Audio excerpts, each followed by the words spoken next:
Welcome to The Prince Returns, the birth of Zion. Now that's an interesting way to approach Ezra and Nehemiah, but I hope you enjoy what we're about to do because this is prophecy interlaced in the Old Testament like you can't believe. So we're definitely doing Isaiah 46:10, the end from the beginning. And this is going to be fun. So anyway, the material, like I said, is Ezra 1 through 7 and Nehemiah 2 through 8, episode 30. And I'm Farrell. And I'm Rhonda Pickering. And we're glad to be here. And we're just going to jump right in.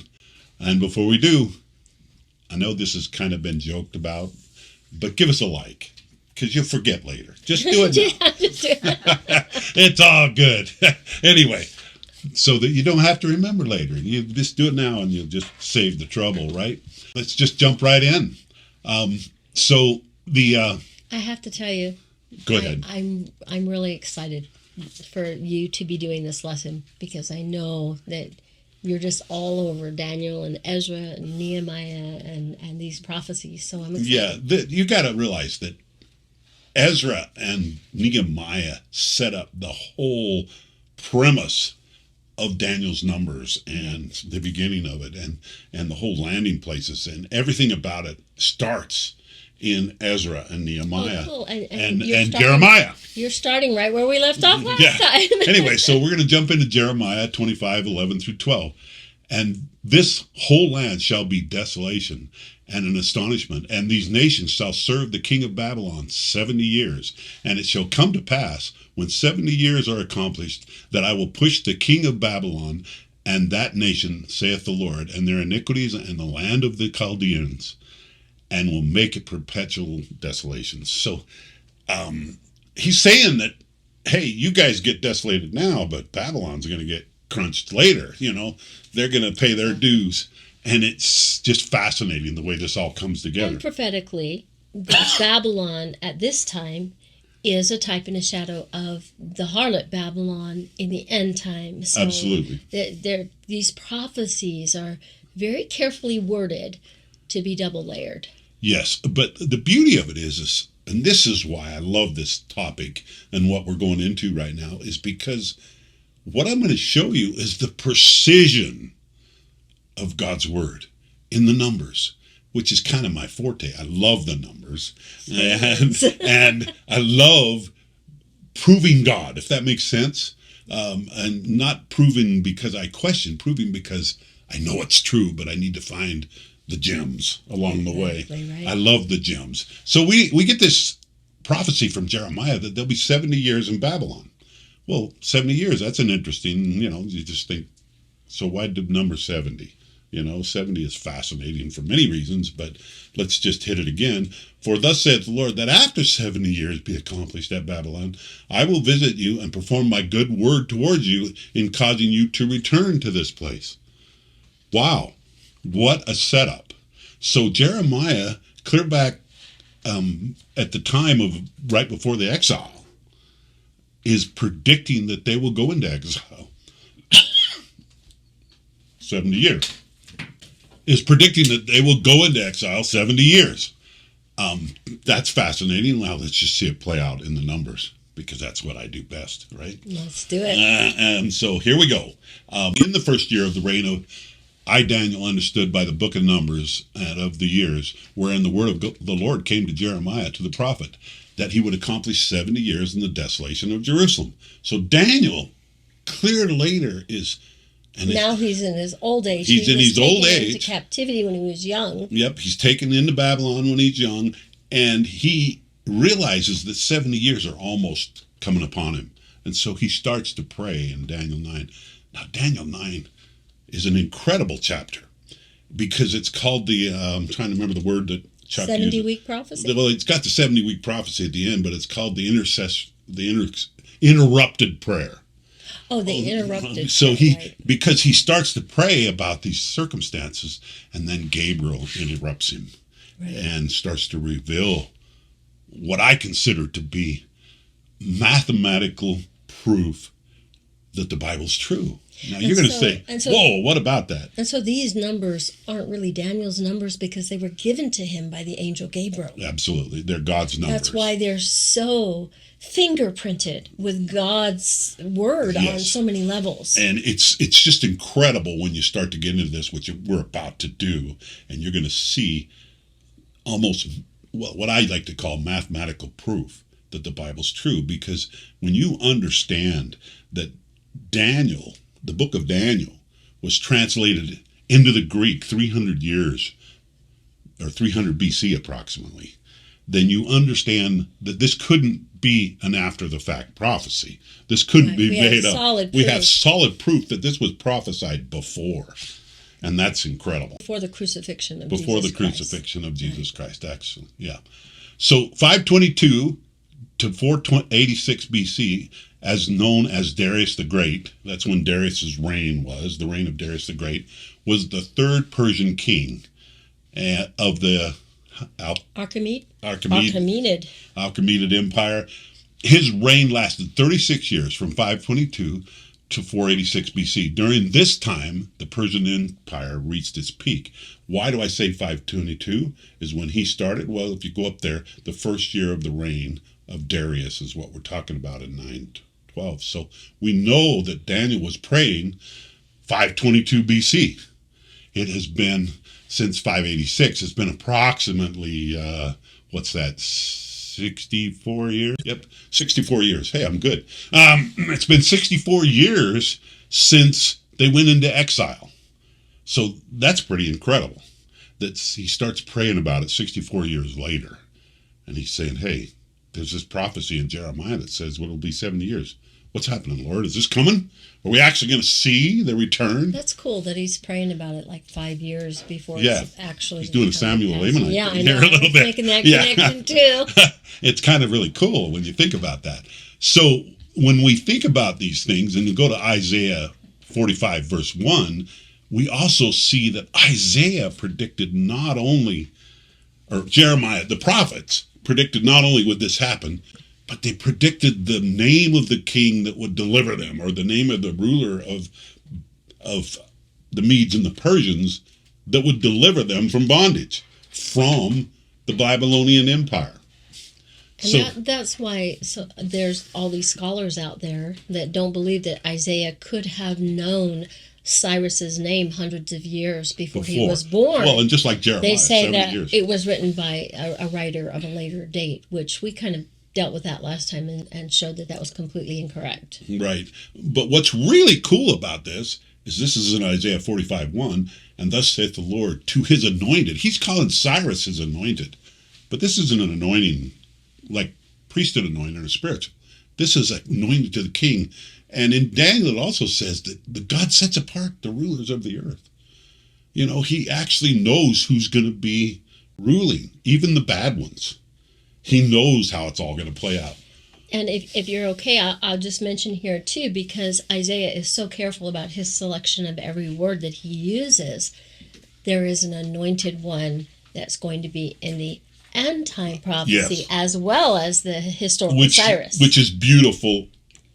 Isaiah 46:10. Yes. By the past, I'll show you the future. But anyway, whose right hand I have holden to subdue nations before him, and I will loose the loins of kings to open before him the two-leaved gates, and the gates shall not be shut. Now, you got to understand the story. Isaiah is saying, I will loose the loins of kings. That's almost a little funny when you think about it, because when the current leader, and I'm trying to remember his name, of Babylon. Nebuchadnezzar? No, Nebuchadnezzar's long dead. Oh, Belshazzar. There you go. Belshazzar. They're having this big party in their throne room, even though the Medes and the Persians are out there conquering cities around them. And they're having a party because they think Babylon is invincible. It's impregnable. It's impregnable. And all of a sudden, they're in this big party, and the finger of God starts writing on the wall. And literally, he lost control of his bladder function. It says that in the Bible? Yeah, and he loosed the loins of kings. He literally, and it says his knees began to knock together. He literally went into an absolute, oh my goodness, when Daniel translated the words. Well, because the finger's writing, He saw the you've finger. been measured, you've been found wanting, and your time is up.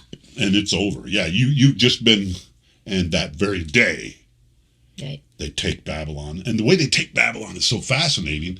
And I gotta go to this other Isaiah 44, which is right in front of Isaiah 45. Thus saith to the deep, be dry, and I will dry up the river. That saith of Cyrus, he is my shepherd, and I shall perform all my pleasure, even saying unto Jerusalem, thou shalt build, and to the temple the foundation shall be laid. So it's saying that Cyrus is going to do these things, but do you know how they conquered Babylon?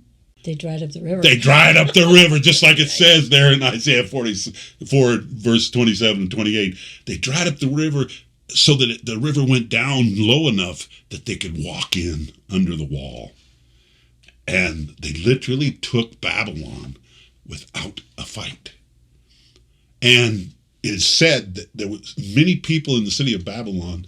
It was 3 days before they even knew they were conquered. Right, because they took it over so fast. Because they took it over so fast and just marched in and took over the palace and took everything. Because they were so arrogant to think that Babylon couldn't fall. Now that's something to say about our day. We'll think about that one out there in the future. Anyway, so let's just go into some of the details of this and how beautifully, prophetically, Jeremiah and Isaiah predicted these events. And how literally it took place according to the prophetic word. And right on schedule, it all happens. So this 70 years of captivity, we look at 587 to 586 BC, the fall of Jerusalem to Babylon, destruction of the temple. That's when that happened, is in 586. And then we have in 550... And just for clarification, that's the destruction of Solomon's temple, which was a magnificent temple. Yeah. Yeah, and the whole kingdom of Israel was magnificent. That's under the reign of Solomon. Yeah. It was, as we've taught in previous lessons, unfortunately, he got a little carried away with his... Yeah. With his... what's flair? I don't know what you'd call it. Right. You wouldn't think that we're carried away at all, would you? Maybe, with our flair. Anyway, so Cyrus, the Mede and Persians, in 550, he reigns from 559 to 530 BC. So that's his reign time. And in 537 is the fall of Babylon to Cyrus. That's the date that this all takes place. You just almost have to just put yourself back in time. And realize, you've had Jeremiah, you've had all these prophets prophesying that Jerusalem would fall, and of course all the false prophets saying that it wouldn't. And then now all is well in Zion. Right. Yeah. And now and they're doing horrible things to Jeremiah, and now all of a sudden it's all true. All the prophecies are true. Yes. But here's what's kind of fascinating about this whole thing is within 12 days of the fall of Babylon by Cyrus's general who came under the wall and took it over. Cyrus rides into town now to the conquered Babylon. He's coming into his conquest. And guess who's there to meet him?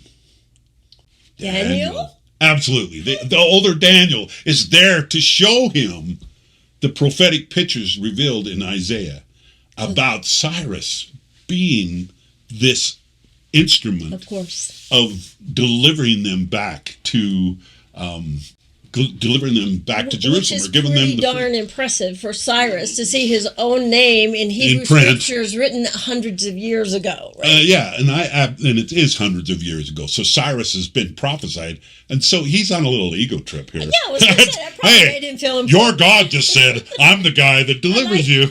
I like your God. Yeah, exactly. That's where he's kind of at. He's not really a spiritual man, but he's flattered by the fact that he is told that he's the anointed one that will deliver them back. And so right there, within 12 days of the fall of Babylon, he starts to give them permission to go back and rebuild the temple. Now, just like it's said in Isaiah. Yeah, exactly.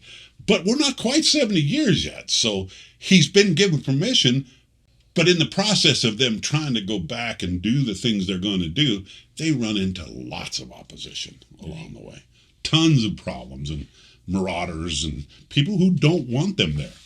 So well, you have to remember that, when the northern tribes fell to Assyria, they brought in a lot of foreign nations. You've got Samaritans there. There's people that There's a say lot of people that this don't is our want- land. Yeah, they don't now. want the Jews back. They don't want Israel to come home. You can't just have it back. Yeah, what are you saying? You can't have this back. Right.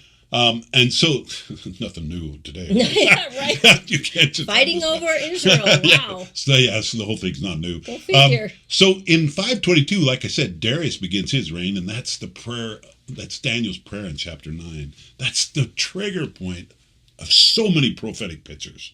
Is this prayer that goes, and then what's revealed at the end of chapter 9.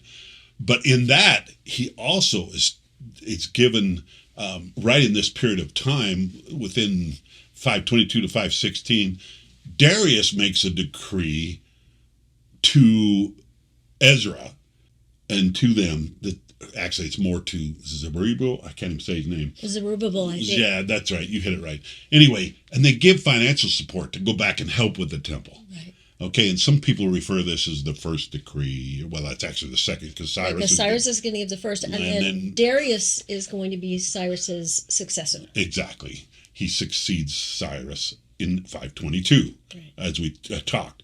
Anyway, so he gets financial support, and with that financial support, they're able to get going more. Before, they were just kind of playing and getting, I say playing, they're trying to lay the foundation. They're getting raided constantly. They're getting overturned. So they've now spent roughly 15 years trying to build the temple and going nowhere. Okay, they haven't got anywhere. So Darius gives them some financial support and a little bit more ability, and they actually get to going a little more harder on the temple. Right, and Darius would be the king of Persia at a time of a lot of glory and power, because Yes, this is going to be right it's before. the peak. Right, this is going to be right before the Greco-Persian Wars, where he's going to actually start trying to conquer the world. Yeah, he's got ambition, right, a little bit here. And so he's got money. Yeah, to send those Jews home if he operates from inside of the Babylon, because they right, took it without a shot, so to speak. Right. So they own the best fortress in the world practically, and they know how it got defeated before, so they probably know how to protect it a little bit. Well, anciently, it was a thing. If you were the ruler of the world, you were the king of Babylon. Exactly. Right. It's kind of not a new concept, huh? Right. Anyway, so in 516 BC, in the 6th year of Darius, the reign of, is the dedication of the temple. So Ezra's temple is dedicated, and the first Passover is kept there. That's in Ezra 6:15. So they're actually able to dedicate the temple in 516. Now look at those numbers. They go into captivity and the destruction of the temple in 586. Oh my goodness. And That's exactly 70 years exactly later wow, is the dedication of the temple. That's what I mean God's about numbers. the precision of God's prophetic word. It is just incredible. So when we see that kind of precision, and I've got so many of these, you can start to trust the numbers. Right. And you don't have to do gymnastics to try and make them work. It's right there. They just 70 years. plain work straight. Yeah, it just works straight. Right. 70 years, pop, the dedication of the temple. 586 BC to 516 BC. 70 years, bam, right there. Yeah, it's just bam. And they got their temple back in Jerusalem. However, lots of problems still. Well, They keep getting marauded. They keep getting attacked. They keep having breaches in the wall. They're defending it constantly, and they're having trouble. So it's 478 is actually approximately where the story of Esther fits into this equation, which is going to be Rhonda's next lesson. Yes. So it's kind of in the middle of all of this Ezra, Right. Nehemiah Between stuff. chapters 6 and 7 of Ezra Yeah. is where the book of Esther comes in. Yeah. And that's still 30 years until Nehemiah, and he's still later. But the beauty of thinking about that is it's the story of Esther that arms them to finish the work in Jerusalem, because they actually become closer after the story of Esther to Artaxerxes, and Artaxerxes is more Jew-friendly. Actually, it's Xerxes, right? Oh, it is Xerxes. is You're the right. successor of Artaxerxes Darius, is right? his son, but Right. it's Xerxes gets more friendly with Right. them, and he's able to allow them to do more things. Okay, so it sets up, And then we have, in 458 BC, the decree of Artaxerxes, which is his son, in Ezra 7, that begins the 70 Shavua to the atonement. So this is the count in 458 that starts what they call the 70-week prophecy. They call it weeks in Daniel. That's kind of interesting if you look at it, though, because you've got in Ezra chapter 6, you've got Darius reigning, and then Esther's husband's going to be Xerxes. So that whole reign right there is missing. And then you get to 7 and Xerxes' son, Artaxerxes, is reigning. So there's But the fascinating thing, and I think I've got it, but I can't remember, and I'm just going to say it now and then I'll reinforce it if I do put it in. I can't remember if I did. Is that Queen Esther is still sitting on the throne with Artaxerxes. Exactly, right. Okay, she's still there. His mother, either mother-in-law or mother, I can't remember. Stepmother, I guess, yeah, that would be the way, mother-in-law. Yeah, stepmother is correct. Okay, anyway, stepmother is sitting on the throne still as queen. Right, because Xerxes gets assassinated. And Xerxes, yeah. But Artaxerxes is still there, and he makes the decree of decrees. And in this decree, a lot of people will tell you that in this decree, it isn't to build a wall, but it actually is financial support, people support, everything to go and build up Jerusalem. And many people say that it's the later Nehemiah decree that anchors this spot. We're going to go into that just a little bit so that you can kind of see the way this plays all out. So in 445, this is the other one I'm talking about, Artaxerxes offers more support through Nehemiah in chapter 2, 5 through 8. So he offers the support more to help them finish up the wall. Right, because they're struggling. They're still struggling. But they've been working on it. And there's breaches in the walls because the enemy keeps attacking. Soldiers and money. Yeah, they need money. And so Artaxerxes offers more support at Nehemiah's in 445. Right. And there is many, well, I'm going to get there. I'm not going to jump the gun just yet. But this magical thing just happens that from 558 to the atonement, just like it says in chapter 9, is 490 years.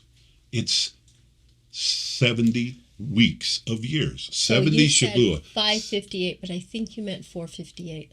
You're right. I did mean 458. 558 is way up there. So the decree of Artaxerxes is in 458. 458 BC. Right. And then you just said it's exactly from that decree, it's exactly 490 years to the crucifixion of Jesus Christ. Absolutely. Without a shadow of a doubt. Okay. And the numbers are just as solid as they ever were. And we're going to go right into the numbers right here. But let's look at some of the print here so you see how this kind of all goes down. Now, in the first year of Cyrus, king of Persia, the word of the Lord came by the mouth of Jeremiah that might be fulfilled. The Lord stirred up the spirit of Cyrus, king of Persia, that he made a proclamation throughout all the kingdom and put it in writing, saying, Thus saith Cyrus, king of Persia, the Lord God of heaven hath given me the kingdoms of the earth, and he hath charged me to build him a house at Jerusalem, which is in Judea. Now, Cyrus is happy to build temples to all the gods. This doesn't mean he's a faithful worshiper of Jehovah, but he definitely feels like he's been flattered. Yes, he needs to build one to this God. Yeah, he absolutely wants to build one to this God. So from the fall of Jerusalem, just recapping a little bit, from the fall of Jerusalem to the dedication of the temple, exactly 70 years. Now that's really cool. Okay, so I've laid that out. Now let's just jump to the second half.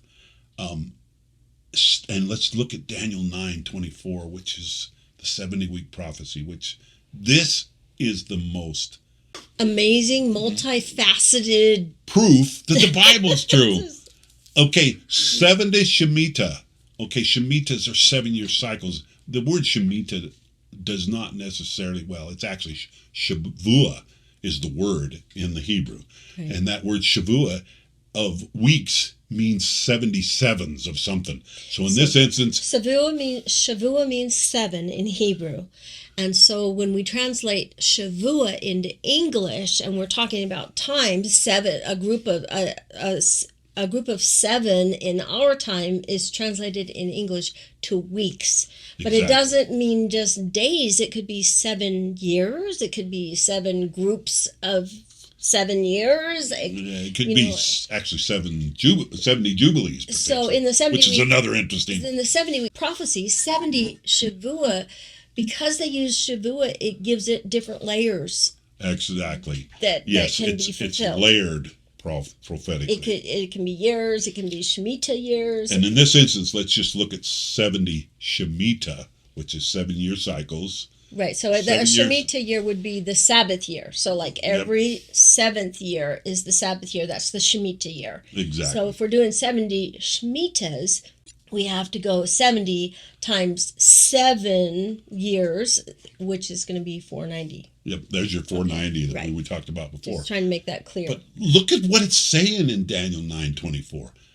77s, or 490 years, are determined upon thy people and upon the holy city to finish the transgression, the crucifixion of Christ, and to make an end of sin. What ended sin?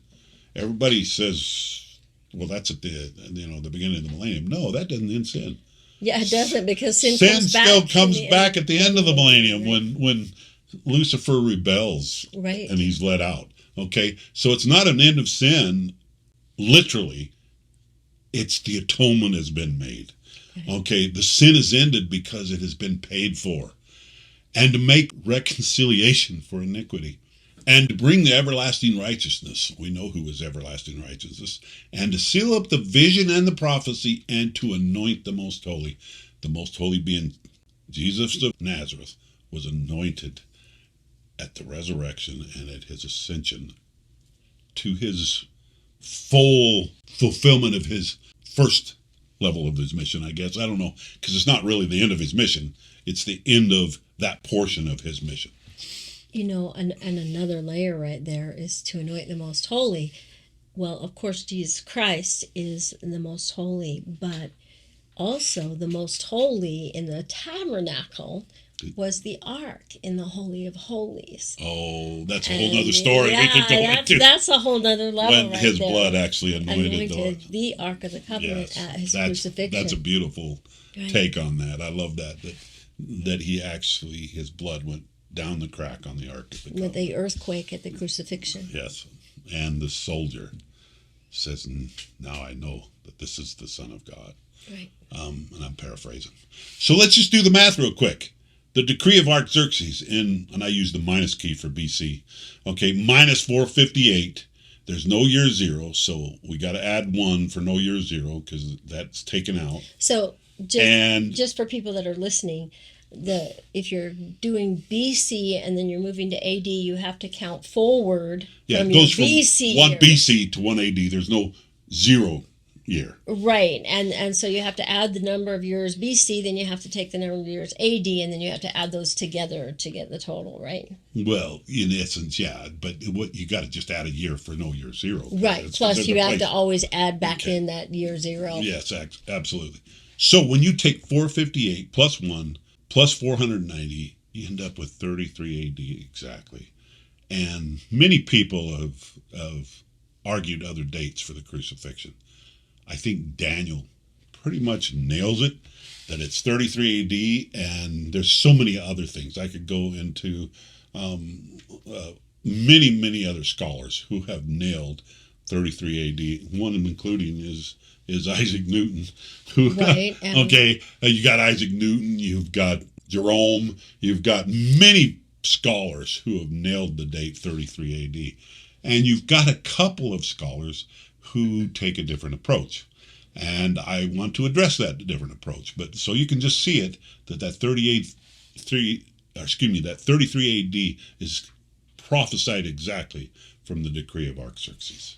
Not approximately, but exactly. And just like 70 years was not approximately. It was exactly. It was exactly yeah, it's when beautiful. the decree was made. So let's just look at that time in 33 AD, Passover. We know he was crucified on Passover. He was the Passover lamb.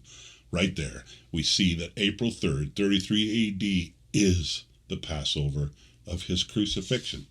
Now, that's just really fun, but I've gone here before. I'm going here again because the gospel all interlaces. Right. You can't address. It proves itself in so many ways if it's true. If you can't address each scripture without it intertwining somehow. Right. So the gospel is weaving together constantly.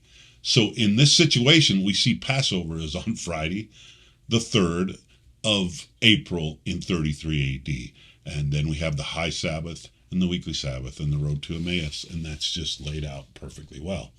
Now, I want to address a perspective that many Christians have, which most of you probably won't care about. Do you mind if I just add one more thing before Sure. we move on from that, though? You said that you had the crucifixion, and then you had the road to Emmaus, and then you had I said the high Sabbath, the weekly Sabbath, and then the road exactly. to Emmaus. And so what I was trying to emphasize here for those that were listening is that puts 3 days and 3 nights between the crucifixion and the resurrection, which was on the morrow after the Sabbath on the day Right. of first fruits. So I just kind of want to finish that thought right there. And just to complete, That's why it fits in 33 sure. AD. And just to finish that thought just a little bit, the high Sabbath was the 15th day of unleavened bread, prophesied in Leviticus. So you see how that all lays out. Okay, now I want to jump into this other perspective that has got a lot of traction with a lot of Christian scholars. Okay, when I say it's a lot of traction, there's a lot of Christian scholars who believe that this is the layout of Daniel's numbers. Before you get into the actual numbers, I'm just for those people that are going to get lost in the numbers, because I know some of me are. What we're dealing with right now is this concept that in order to have the biblical prophecies be fulfilled, you have to take not a 365-day year, but you have to use 360-day years. And this is supposedly a prophetic year. Tell me why that's weird. Well, it's weird because then you have to have some elaborate formula, plus the fact it changes all the dates throughout the year. It doesn't line up. Right, your seasons start to walk, yeah, right? Your seasons are walking 5 days a year. So think about it. If you do a 360-day year over 100 years, then that's 5 days short. That's 500 days off. Yeah. I mean, your summer is in your winter now. Okay? Yeah, the whole thing just moves everywhere. So the only way a 360-day year works is if the orbit of the Earth changes, and there's and you know that's a big assumption to make. But nevertheless, there's all kinds of people. And it also didn't occur between Daniel and Christ. Okay. But there's a lot of people out there that do what we call gymnastics with these numbers to make this 360-year period work on different calendars. And if this is too much information, you could just kind of breeze through this. Just turn it on to idle for a minute. But if you, like me, and you want to understand the meat of it, I'm going to give it to you. Okay, so many Christian scholars use Artaxerxes' letter to the governors in 445, which is that last decree in Nehemiah 2:5-8, as a start of a complex counting using a 360-day prophetic year. And just to be clear, that's the decree where Nehemiah is sent with reinforcements. It's not the decree. And it's actually not a decree at all. It's just letters to the governors to give them financial support and things that they need. And that decree is also not 70 years from the time they were taken captive into Babylon, which was Jeremiah's prophecy. Yeah, well, that was actually Cyrus's, though. Got to get Artaxerxes' decree is in a different time frame. Right. Anyway, this idea was first introduced by Sir Robert Anderson, which was a Scotland Yard detective, in the book The Coming Prince, and it took place in 1894 or somewhere in there, where he actually wrote this book before the use of modern computers and before the use of modern conversion software on the feast days and the holy days. And he did a lot of good work. And he did a lot of good work, and he got a lot of people. The decrees. Yeah, right? And he got a lot of people looking at these numbers, but he didn't have the tools we have today. Okay, so using this idea that he comes up with, he actually uses 69 weeks and then the final week being at the end. Anyway, it's 483 years of 363 days, which equals 173,880. Now you say, what in the world is that? Well, what they do is they convert 483 years within the 360 days, times it through, get this 173,880 days, and then convert back to a solar year by dividing it by 365.24, which is a real solar year, and they end up with 476 years, 0.07. And I hope you were watching that on the slide, because otherwise this is gymnastics. It's gymnastics. So that whole concept ends up with 476 years, 0.07, by the way, is 24 days. Anyway, and then they line it up and they end up with 445 plus no year zero plus 476 lands in 32 AD. So they want it to end in 32 AD. Now, they actually in the book say that. Yeah, it actually lines it up. That's the conclusion of the matter. Now, let me expose to you all the fatal errors in this, okay? The problem with this idea, and I won't expose all of them, I'm just going to expose most of them, okay? The problem with this idea is the many fatal errors in which the Hebrew conversion programs, modern astronomy software, and the ability to look at calendars of those dates proves it cannot be so, okay? And I'm going to show you that. But just so you was wondering, here's the layout of that. You have Artaxerxes' decree, which they know exactly the date, was March 14th, 445 BC. When you add from that date to 173,880, you end up with a triumphal entry. That's what they say this is leading to, the triumphal entry on April 6, 32 AD. And there's not a few scholars that have jumped onto this bandwagon. Oh, yeah. Tons of them. I could name several. Right. I could name Perry Stone. It's okay. Yeah, there's just a lot of them that are there. Which are good scholars in general, but most of them kind of just buy into Robert Anderson's approach. And that 360-day. Yeah, and let me just show you the fatal error with this. April 6th, triumphal entry. Now, from our studies in Leviticus and all these other things, you understand that the triumphal entry occurs on the 10th day of Nisan, or the 10th day of the month, and that Passover is on the 14th. Therefore, triumphal entry is 4 days before Passover. Right. 10 to 14, just so you understand. Now, let's just look at when Passover was in 32 AD on a modern Hebrew conversion calendar. Passover was on April 14th in 32 AD. Absolutely calculated out. If you go April 14th minus 4, you end up with April 8th, not April 6th. So first fatal error. It doesn't add up exactly. And when some presenters present this and say Gabriel's margin of error in the 70-week prophecy is 0, he was precise. Well, it's not precise. It's 2 days off, even if you take the best. So that conversion is 2 days off. Now, let me just throw it up there on the screen. The triumphal entry, Passover being on that, the year would have been on Monday the 14th for the daylight hours, the evening before for the evening hours. And then you have the high Sabbath on Tuesday, a weekly Sabbath on Wednesday, and the road to Emmaus on Thursday. Well, that's a pretty fatal error right there. That means everybody's got the Sabbath off. Right. It's Wednesday. It's Wednesday. Nobody's got it right. And even if you're a believer in what some people get all crazy on the Sabbath, none of it works.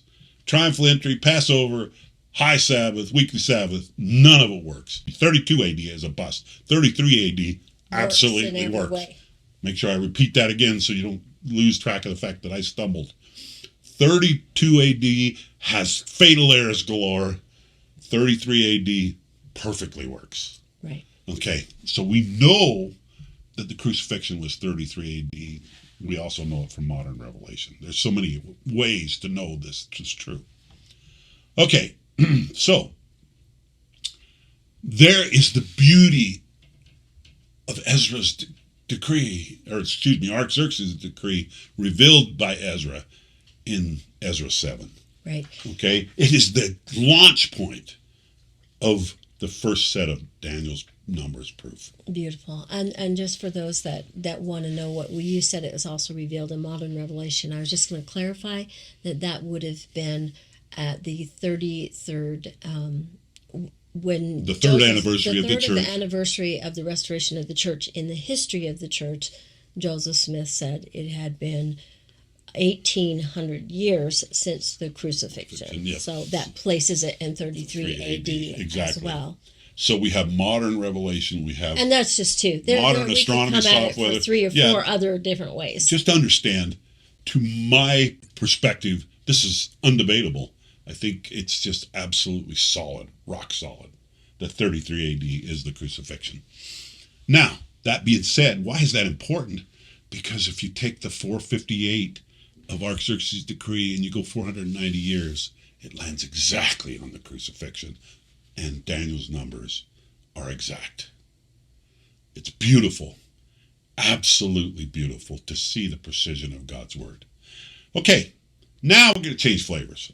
Okay, we've been talking about the decrees of Artaxerxes and all these decrees and how it fulfills the numbers revealed in Daniel 9 and how this Jeremiah 70 years gets fulfilled. All really cool. And before you leave there, I want to just say, too, that again, this is a double-layered prophecy. So in Isaiah, we said that Cyrus would cause them to go back and rebuild the temple.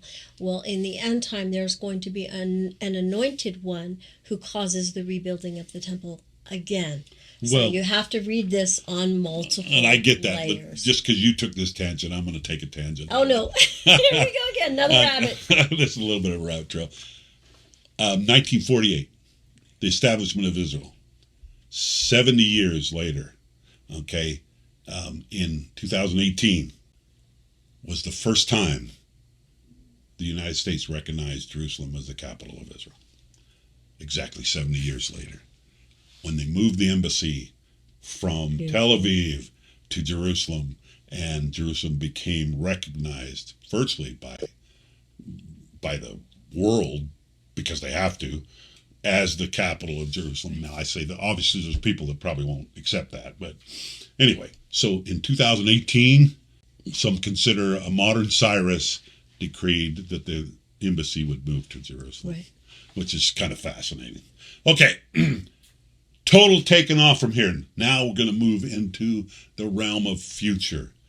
Okay, we're going to start to address some fun signs of the times just because they're here, and it's fun to address them as they take place. Okay, and this fun sign of the time, how many of you went outside in the early morning hours in the month of June and watched... I mean, as in last month. As in last month, and looked in the heavens and saw the parade of the planets. Pick me. Pick me, yeah. I mean, we went out early in the morning. We went up on top of the mountain so that we could see it really good without any city lights and looking way to the east. And we watched the procession as this procession of planets spread across the sky. And we had all the planets in procession, including the moon, in the month of June. And that's called a planetary parade or an alignment, right? Now, I'm going to let you have this, Glory, and tell them the Hopi prophecy about that. All right. So Lance Richardson did a collection of prophecies, and among those people that he collected prophecies from were the Hopi Indians. And on track 14 of his presentation called They Saw Our Day, it talks about how the Hopis said that there was going to be a third great shaking after a grand planetary alignment. Okay, so what the shakings are in the Hopi prophecy were the world wars. That there was World War I was the first shaking, the World War II was the second shaking, and the prophecy is that the third great shaking would occur just after the grand planetary alignment, and that's the Hopi prophecy. So that's pretty wow. We've had this grand planetary alignment parade in the skies in the month of June, and the Hopis say this is a precursor. Now, you might say, so what? I kind of have a tendency when I see a lineup of different things to kind of start to take it serious myself. When you see witnesses after witnesses after witnesses lining up to things that are about to happen. We saw the sign of Revelation 12 in 2017. Yeah, many of you Yeah, we've been watching the signs for a long time. Many of you know all of our DVDs and signs of the times that have been happening and are happening and continuing to happen. Yeah. Okay, and the big last warning sign, I believe, in 24. Okay, that being said, many of you are also familiar with our Daniel number chart and things we have done in Daniel where we've actually shown the numbers of Daniel. Because Gabriel gave Daniel more than the 70-week prophecy. Oh, He absolutely. gave him all these little day counts. Day counts all the way through. And then John the Revelator builds off of Daniel's numbers. Absolutely. So, well, guess what? Guess who else is in the picture? Not just Daniel, not just John, but Ezra. Oh, of course, Ezra. Ezra's We're talking about way Ezra. into the... Okay, just so happens. That's why I'm talking about it. Ezra's in this picture. So when you understand that Daniel's numbers come together and that we have this last great eclipse at the beginning of 2024, you start to go, oh my goodness, things are stacking up and lining up like crazy. You've got this parade of planets where the Hopis are saying that there's a third great shaking. You have Daniel's numbers all pointing towards many things starting at Hanukkah in 24. You've got the 2,000 years of the Gentiles being almost up since Christ. Yep, all these First pointers. Advent. And then you got this eclipse at the first 24. I know that this is where you get into conjecture a little bit, but I have a very strong feeling we're going to see a great shaking here pretty soon. Okay, we are going to see, and I'm not necessarily happy about this. I'm trying to be upbeat, okay? But things are about to get really dicey. And we're going to see, and some people say, well, it's already dicey. But the truth of it is, we're kind of sheltered, and I don't think we really understand what dicey is. I think this is kind of like we were talking about before. If you had been in the days of Jeremiah and he said, you know, hey, we're going to get taken captive Desolation. by Babylon. There's going to be a war. And then, bam, it happened. Well, and it was real. Then you got other people saying all is well. Right. No, you're crazy. And, well, I'm here to tell you, I don't think we're crazy. Well, and there's people who say, well, you know, I know this is true. I know that when I was a teenager, I didn't think that the life as we know it would last long enough for me to have kids or get married. I was the same way. You know, right? So we've all been anticipating these end time events since the restoration of Joseph Smith. Many people have thought it would be in 1830 when they were saying, you know, time is short, let's get out there, and now it's 200 years and later. Even Joseph was asking the questions, how long before you come again? Exactly. And so we've all known that there's been this this preparation for these events, but the fact is, the dominoes are all falling. Right. And the fact is that the numbers are all pointing here. And there will be a time when it's real. It's happening. This is my personal perspective, and I'm going to share with you my personal perspective. There is too many pointers. There's too much math. There's too much precision that this is all happening in our generation very soon. And just one more thing is that the numbers that the numbers that we've come up with that we've put like the one that you see on the slide right there, the Feast of Dedication in 2024. These numbers are not numbers we created. They're numbers when Daniel's numbers come together and work. And if you know these dates are off, it's because we misapplied Daniel's numbers, and we have to leave that to you to judge. But, yeah, and I love the way Wayne puts it. We report, you decide. But I am going to tell you that I live my life as if it's true. Okay. Exactly, because we've seen so much math and I'm so just going to go farther that points to this into this, because this is just two layers, just Daniel's numbers. The signs, well, that's three ways so far that I've presented. The signs in the heavens. In this class. Daniel's numbers, the Hopi prophecy. Right. We've hit that three ways. Now let's go for a fourth. Okay. Let's go for a fourth. Okay? And that is in Ezra. Again, it's Esdras they use to distinguish between the canon and the Apocrypha. Right. Sometimes they call it Esdras. The second and Esdras is Ezra, but it's like book 2 and book 3 of Ezra that they have in the Apocrypha, and so we're talking about second Ezra. If you want to just call it Ezra, and the reason I'm addressing it is because we're teaching Ezra. But let's just take this, and many of you have heard some of this. I'm just going to apply it more directly to the times. And it came to pass, the second night I saw a dream, and behold, an eagle, which had 12 feathered wings, and 3 heads came up from the sea. Now, we know the sea is the population, Well, in Revelation, it's the peoples of the peoples, the earth, right? But in this instance, just know that the 12 feathers, wings, and 3 heads, it's an eagle. What's our symbol in this country? It's an eagle. Just preliminary. But Ezra's going to land it. He's going to tell us straight up. This I proclaim unto you before you disappear. Now, I've jumped forward 16 verses. And understand, he's talking about all the feathers before. I'm trying to skip through so I don't take all night. Okay? And this I proclaim to you before you disappear. This happens to be the second feather.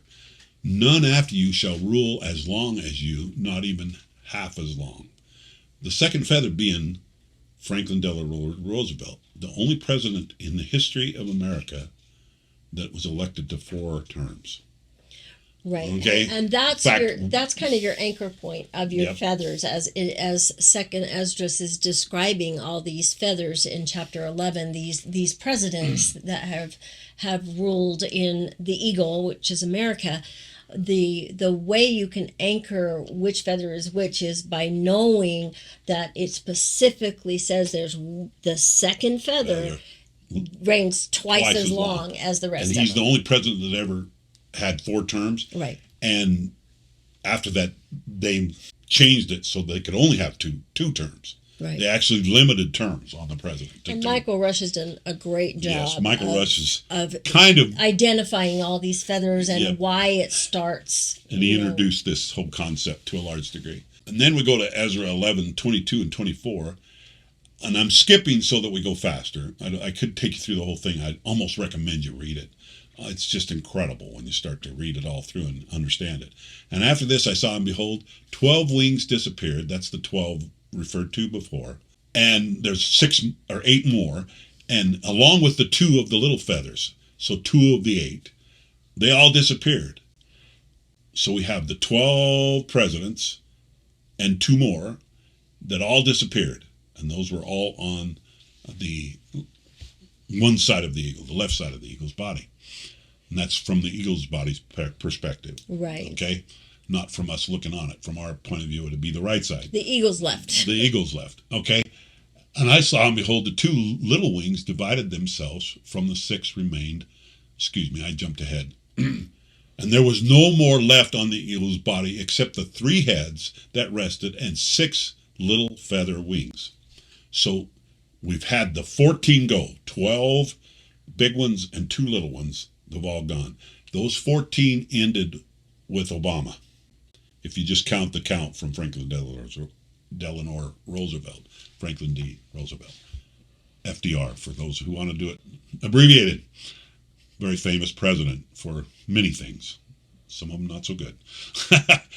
Anyway, so 6 feathers left, and the 3 eagle heads are left. And I saw, and behold, 2 little wings did divide themselves from the 6, and remained under the head that was on the right.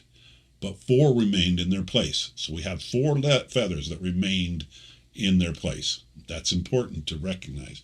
And we got to just set these 2 aside of the 6. So, and it says, and they were on the right side. So this is on the eagle's right side now. We're talking about the 6 feathers, and that there are 4 and then 2. Right. Okay, now this is where it gets very interesting, timing-wise. Okay, and I saw, behold, these under the wings planned to set themselves and to rule. And I saw, behold, there was one set up. I put in parentheses Trump, because he was the first one after Obama. But in a while, it disappeared. So we know he disappeared. And the second Biden also did so. And it disappeared faster than the first. That's interesting. Right? Yeah, that's very interesting. But it's not hard to imagine. It's not hard to imagine that Biden won't be able to complete his term. His cognizance, his health, there's many reasons why we could be very convinced that that could be fulfilled. And those that pay attention to Second Esdras and this prophecy are watching very carefully as we hit these last 6 feathers that they're referring to. Now we're down to the last 4. Right, and we've already had 2, so we're 2. actually coming up now on feather 3 and 4. Yep, 3 and 4 are next in line. And that's really important to understand, because look at the way it says it. He disappeared faster than the first. I saw and behold that 2 that remained also planned between themselves to reign. So they're planning on reigning. But while they thought about it, behold, one of the heads that was at rest awakened. Now we're to the eagle heads. So one of the heads awakens while they're still jockeying around. It sounds like to me, that's the way I interpret that they're still jockeying around about them reigning. Obviously, Biden has come out early. And so we got the vice president and whoever she picks as, assuming she's still the vice president at that time, which may not be, but let's assume so. I mean, it could happen differently, but it seems highly likely that the vice president is going to pick her new vice president, just like Gerald Ford picked his vice president when Nixon resigned. Okay, so if it goes according to the order of Constitution and presidents, Biden goes out early, Kamala becomes president, and she picks her vice president. Okay, so can I give you one other scenario just to think about as we're playing around with feathers 3 and 4? I think it's fascinating that it says that the 2 that remained planned between themselves to reign. And so I wonder if we're going to have like some sort of an election issue again where we're dealing with 2 that are trying to reign. Or some kind of coercion. Some kind of secret tricks going on. Who knows? Right. It could be a lot of things. But it's interesting to notice that the feather 3 and 4 are planning between themselves to reign according to the prophecy. Which, let's just say it happens quickly, and it happens right before the election, which is probable in my mind, just the way it lines out, thinking. But so it happens after the eclipse in 24, and Biden goes out somewhat early, and we're in an election cycle. Right. And all of a sudden we have these 2 planning to reign. It could happen. Like there's this intrigue, maybe. Who knows? Right. I'm playing with this a little bit. While they thought about it, behold, one of the heads that was at rest wakened, and the one was in the middle, for it was greater than the 2 other heads. So this eagle's head, which I like to determine or say is the power behind the power. Right. It's the secret combinations that are really back there playing with things. Because if you study the things that Michael Rush has put out, that you find that what starts the count of the presidents, the reason it doesn't start from George Washington is because it starts from when the League of Foreign Nations is formed. It's the president new right world before order FDR. That's developing out of that League of Foreign Nations. So these eagle heads... Which... represent I'm going to get into a little more later. The Hopefully power. you remind me, but just understand, we're not saying it's the authorized legal government of the United States that is the eagle. It's the power behind. It's the ones that have usurped power. Right? Exactly. It's the secret combinations that have usurped power. We all know what we're talking about here. We're talking about banks. We're talking about... Anyway... And the one in the middle, for that was greater than the other 2 heads. I saw how it joined the 2 other heads with it, meaning they become in an alliance. Behold, the heads turned with those who were with it, and ate the 2 under the wings that planned to reign. So these eagle heads eat the 2 prospective So this presidents. power behind the presidency kind of Says we don't want them as president. destroys the last two options for president here. Yeah. And in the translation that I was reading in Second Esdras, it actually says that they're eaten up. Well, it does say 8, and they ate the 2 under the wings that planned. So they're eaten up. Go into what Isaiah says about eating Right. up. And the reason I emphasize that is because I started to look up eaten up in the scriptures.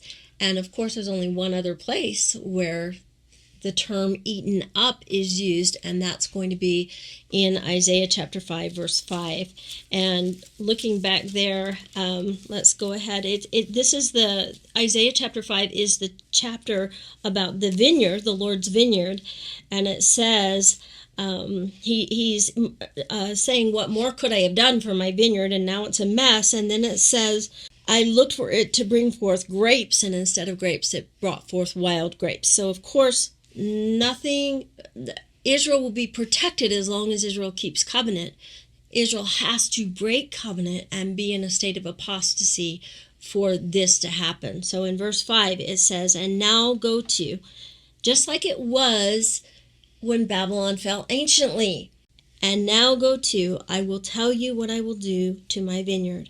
I will take away the hedge or the protection thereof, and it shall be eaten up. So the vineyard is eaten. And break down the wall thereof, and it shall be trodden down, and I will lay it waste, and it shall not be pruned nor digged, meaning no more prophets, because they've been warned enough. It's time for judgment. And it shall not be pruned nor digged, but there shall come up briars and thorns. So briars and thorns are wicked people, armies, whatever. We've got a hedge. We've got an invasion. Isaiah is talking about when the country is attacked. But what that is it's not. That's eaten up. It's not in the necessarily scriptures. attacked from without. It's attacked by the secret combinations. The head that wakes up. The head that wakes up is attacked, and it's the one that eats them up. So what we have is a takeover, kind of. Well, and it's a planned war of some kind. Yes. Whether it's a civil war or invasion or whatever. So we have major disruption between where we are and these two feathers that obviously have to take place prior to 24, according to what we're reading here, or during 24. Because 24 will Or it's be an election the cycle. end of Biden's Natural. administration, and it says that he doesn't reign all the way Says to it's the shorter end. than. It's shorter than Okay. Trump's was. So Assuming we're interpreting all that yeah, correct. I'm like, Okay, we're so playing with Okay. 2nd Ezra chapter 11 here, But but play just- with us. Yeah, you know. but realistically, it all fits everything else. That's what I'm saying. It fits the Hopi prophecy. It fits all of it. And the third and fourth feathers Get eaten up. get eaten up by the powers that Behind are the power. controlling the eagle. Now let's read about that power. But this had held the whole earth in its possession. Now, we in a previous lesson talked about what it is to amass armies and to amass stuff. And we talked about the fact that that idea has one flaw. You think, well, if we're massing armies and they're ours, we're protecting ourselves, that's all good. But what happens when the bad guy controls the armies? When the new leader all of a sudden has our arsenal. Like when the king of Assyria took the chariots in Samaria. We pointed that out last time. But this held the whole earth in possession and ruled over those that dwell in it with much oppression. It had stronger governance over the world than all the wings that had gone before it. So it's saying it has stronger governance, stronger control than all the presidents that have gone before.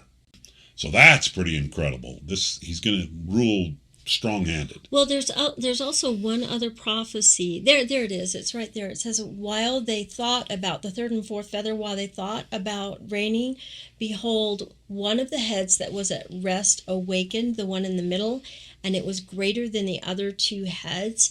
The point that we're trying to make here is that these heads before this time are described as being asleep, but now all of a sudden they're awake. Yeah, they're like, we can't allow this to go on. So in other words, they're not behind the scenes anymore. They come front and center. These puppet rulers, the gig's up.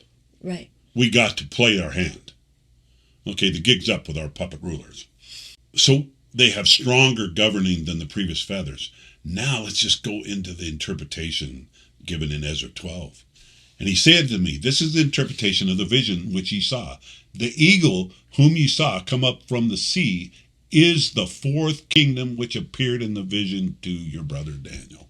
So that's saying that this eagle is the fourth dreaded kingdom of Daniel. Daniel chapter 7. Yep. The one that has 10 horns. Oh, you're about to see it. Okay, good. Behold, the days come that the kingdom will rise on the earth, and it will be feared more than all kingdoms that were before it. Wow. And Daniel saw the same thing that Ezra saw. 12 kings will reign in it, one after another, and those, the second, will begin to reign. Now, they say 12 kings because the eight other feathers are kind of not playing ball the way they're supposed to.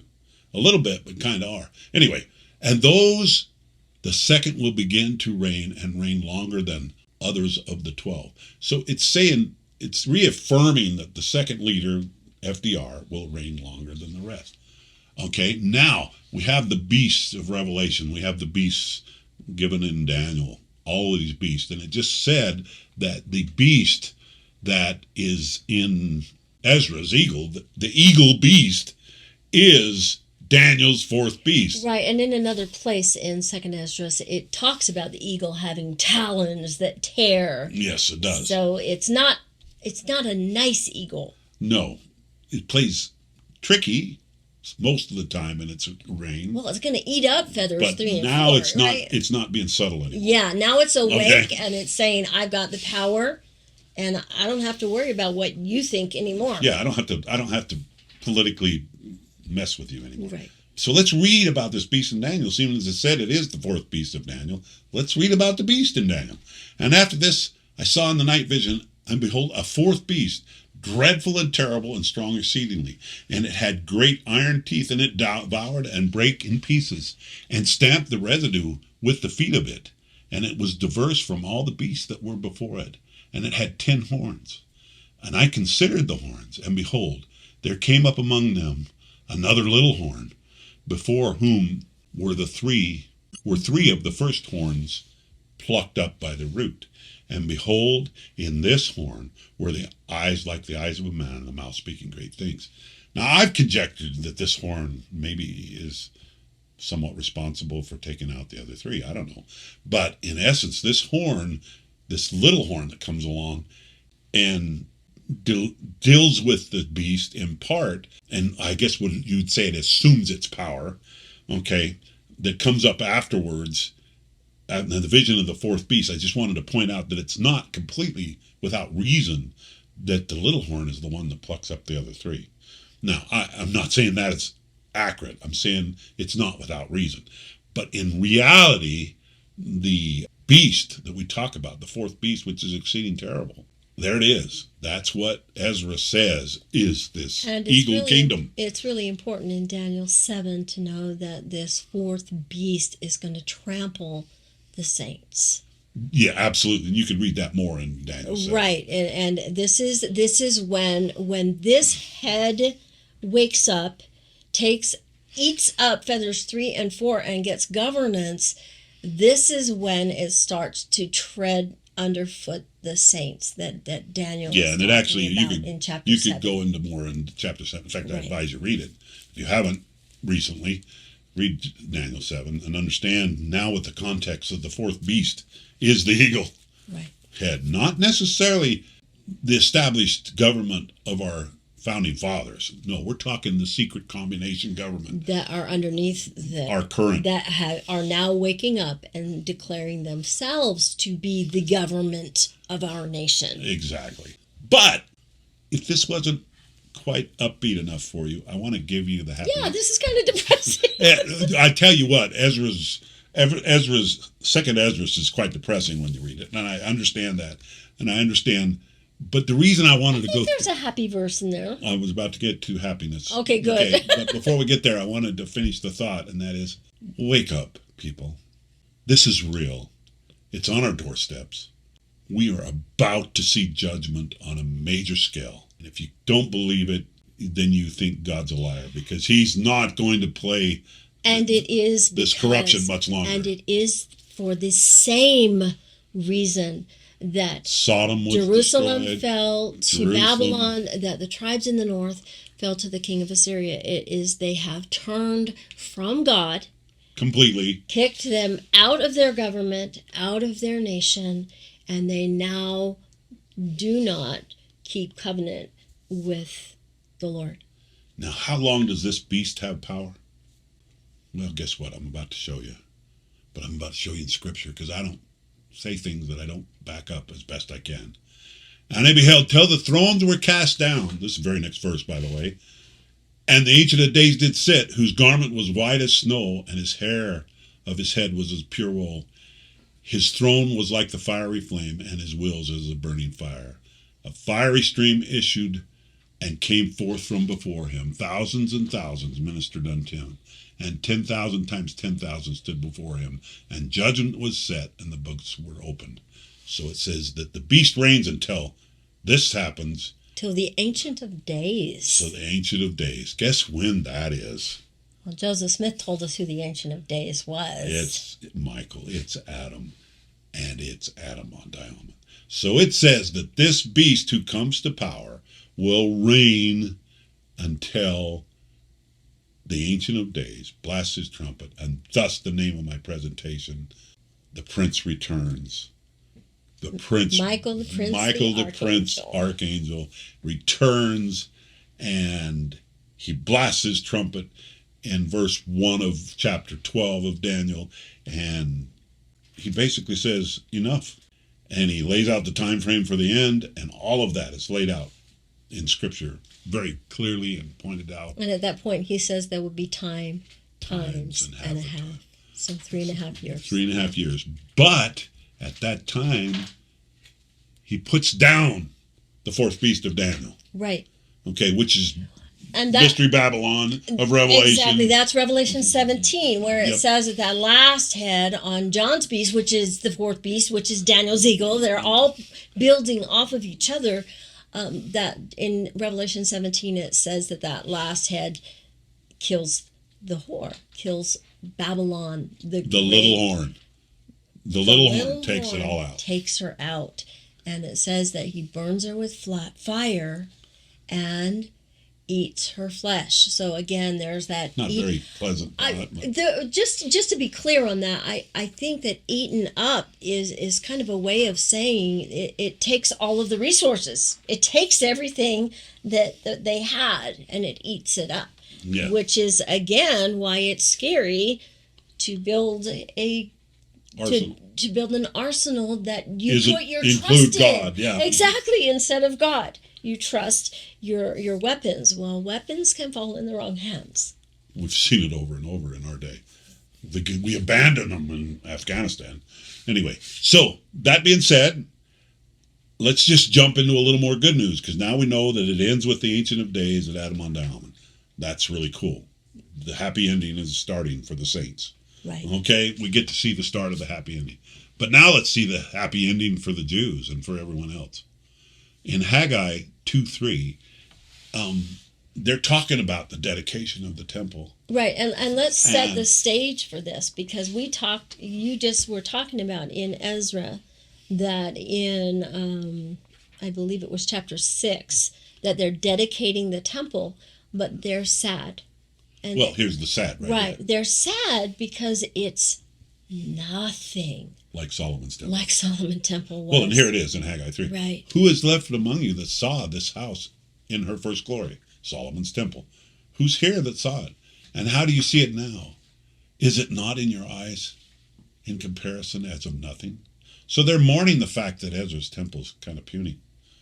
And it's kind of... Compared to Solomon's temple. Compared to Solomon's temple, and it's not real fancy.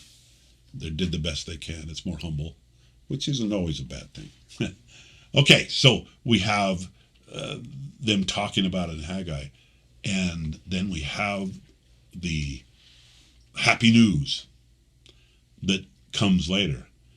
For thus saith the Lord of hosts, yet once it is a little while, and I will shake the heavens. Actually, it is quite a little while. Yeah. Prophetically, right? Yeah, like between Ezra's temple and the last temple that will be built in Jerusalem. 2,500 years, roughly. Anyway, so, and thus Lord of hosts, yet once a little while, and will shake the heavens and the earth and the sea and the dry land, and I will shake all nations, and the desire of all nations shall come, and I will fill this house with glory, saith the Lord of hosts. So he's saying, after this great shaking is the millennial reign. It's the return of Zion. It's all of the temple in their glory in Jerusalem and in the New Jerusalem. And Jesus Christ, and the Jesus desire Christ of reigns. all nations. And the desire of all nations come.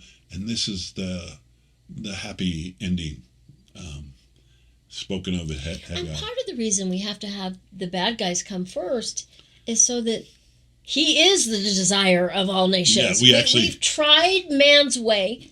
We tried the best of the glory of man, and it has failed miserably. And now the desire of all nations will come. And I will overthrow the thrones, or the throne of kingdoms, and I will destroy the strength of the kingdoms of the heathen. And I will overthrow the chariots and those that ride in them, and the horses and their riders shall come down, every one by the sword of his brother. So he's saying, hey, I'm going to fix this all. And we don't have to, it's going to be labor for us. We're going to go through this delivery of the kingdom, or the millennial kingdom. But it's right here. It's on the doorsteps. When Michael stands and declares the end, and then we, the C-88, we get caught into heaven, or however you want to look at it, and the final mop-up takes place, and then the Lord comes on the Mount of Olives. And back to Helaman chapter 8, when Nephi and his brother Lehi, and they were telling them about that Christ would come the first time. And I just love this because it applies to the end time as well. Oh, then, why not the Son of God come according to his prophecies? So, we have great things to look forward to. We have some travail to look forward to, but you need to keep your eyes focused on the end game, because the end game is why we're here. And just like the Lord told Ezra and Nehemiah, don't focus on this little attempt to rebuild the temple. You focus on the end game, when I'm going to come in glory in the desire of all nations. We'll save it. Thank you. Once again, it's really fun to work for you. I guess, I don't know, work's maybe not the right word, to share with you the beauty of the gospel of Jesus Christ, of the plan of salvation, of the prophetic end times, all of it. It's really fun to share with you. And the return of the prince, Michael the prince, when he stands and blows the trumpet and says, hey, this is the wrap-up scene. And we've seen this in Ezra's dreams and visions. And once again, this is Ezra 1-7 and Nehemiah 2-8, plus. I took the liberty to go into Ezra at a bigger scale just because it's right here in front of us. And thank you once again.